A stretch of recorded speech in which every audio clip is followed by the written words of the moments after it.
దేవుడు వాళ్ళు మేమే ఆగలేము. పంతులు గారు మేము చేసేస్తే ఆగుతారు మీరు. పంతులు గారి వట్టి ఆవకాయలు రసాలూరే వయసుకు వచ్చినప్పుడు నువ్వు పుట్టలేదు, నేను పుట్టలేదు, ఇక మన ఆవకాయల సంగతి సరే సరి.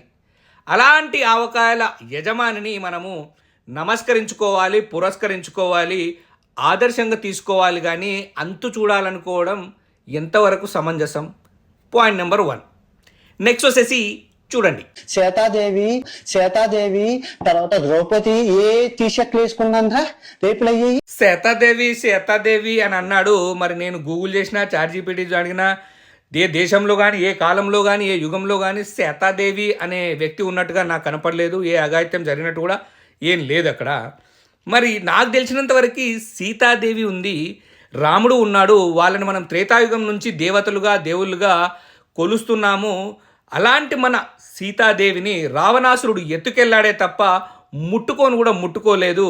మరి ఎత్తుకెళ్ళినందుకే ఓం రావతు ఆదిపురుషులో లంకా దహనం చేసి వేసేశాడు రావణుణ్ణి, మనల్ని కూడా.